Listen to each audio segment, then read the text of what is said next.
Sobat Fresh Juice, apakah Sobat Fresh Juice pernah mendengar nama-nama ini? Santo Fransiskus Assisi, Santo Ignatius Loyola, Santo Fransiskus Xaverius, Santa Teresa dari Kalkuta. Saya yakin Sobat Fresh Juice pasti kenal mereka dan pasti tahu kisah hidup mereka. Bahkan mungkin sudah pernah berziarah ke makamnya. Tetapi kalau ditanya, apakah kita sudah meneladani ketaatan mereka pada Allah? Ketika saya merenungkan perikop hari ini, saya juga berpikir-pikir. Dan ini membuat saya merenung. Saya kenal kisah hidup orang-orang ini. Tetapi apakah saya sudah selalu bersuka cita seperti Santo Fransiskus Assisi? Atau apakah saya sudah seperti Santo Ignatius Loyola yang mau meninggalkan segala-galanya untuk mengikuti Kristus?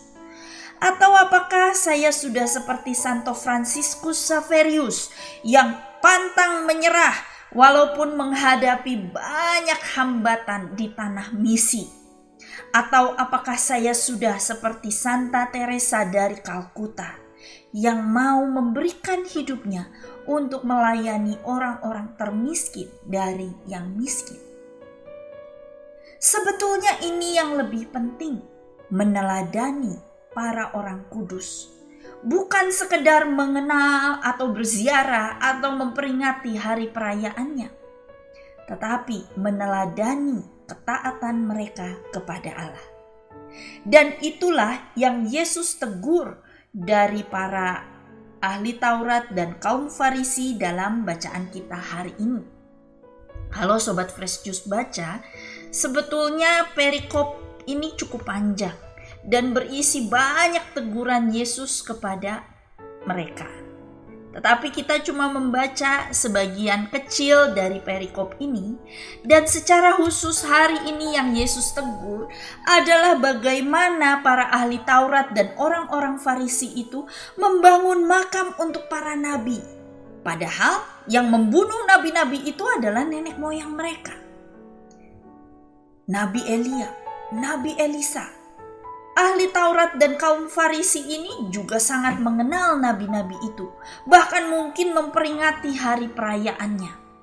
Tetapi kalau kita ingat di perjanjian lama, bagaimana para nabi ini ditolak, dimusuhi, bahkan dikejar-kejar untuk dibunuh, hanya karena para nabi ini mewartakan teguran Tuhan, menyampaikan nubuatan Tuhan tentang bangsa Israel. Karena bangsa Israel sudah meninggalkan Tuhan, sudah berpaling dari Tuhan, maka Tuhan akan membumi hanguskan Yerusalem. Wah, bangsa Israel zaman dulu itu, nenek moyangnya ahli Taurat, tidak suka mendengar firman macam ini. Jadi mereka tidak percaya dan mereka malah membunuh nabi-nabi ini. Bahkan saat Yesus berbicara ini pun, para ahli Taurat dan kaum Farisi juga masih menolak Yesus. Mereka tidak percaya bahwa Yesus adalah putra Allah. Padahal Yesus lebih besar daripada para nabi itu. Mereka tidak mau meneladani Yesus. Bahkan yang menyedihkan kita baca tadi di ayat terakhir.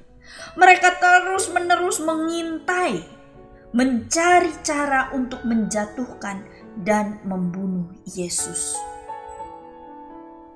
Kita tahu perintah dasar dari Taurat adalah kasihilah Tuhan Allahmu dengan segenap hati, segenap jiwa, segenap kekuatan, segenap akal budi, dan kasihilah sesamamu seperti dirimu sendiri.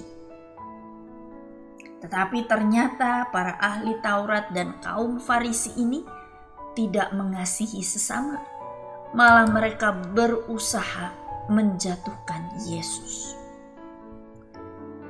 Bagaimana dengan kita saat ini? Perikop ini mengingatkan kita untuk menjadi teladan lewat pikiran, perkataan, dan perbuatan kita. Kita diajak untuk merenung, apakah kata-kata saya sudah berisi kata-kata positif yang membangun, yang menyemangati orang, dan bukannya kata-kata negatif yang meruntuhkan semangat, yang memecah belah? Apakah kita sudah jadi pemersatu? Apakah kita sudah menunjukkan ketaatan kepada perintah Tuhan? Apakah kita sudah mengasihi Allah dengan segenap hati, segenap jiwa, segenap kekuatan, segenap akal budi, seperti yang ditunjukkan para orang kudus itu? Apakah kita juga sudah melayani kaum miskin, sudah membantu sesama yang berkekurangan, seperti yang juga dilakukan para kudus itu? 2 Korintus 5 ayat 15 mengatakan, dan Kristus telah mati untuk semua orang, supaya mereka yang hidup tidak lagi hidup untuk dirinya sendiri, tetapi untuk Dia yang telah mati dan telah dibangkitkan untuk mereka. Kita tidak lagi hidup untuk diri kita sendiri, tetapi kita hidup untuk Dia, untuk Tuhan yang telah menebus, menyelamatkan, dan membebaskan kita. Maka mari kita menjadi teladan. Mari kita meneladani Santo Santa itu dan memberikan hidup kita untuk kemuliaan nama Tuhan. Menjadi berkat dimanapun kita berada. Marilah kita berdoa. Demi nama Bapa dan Putra dan Roh Kudus. Amin.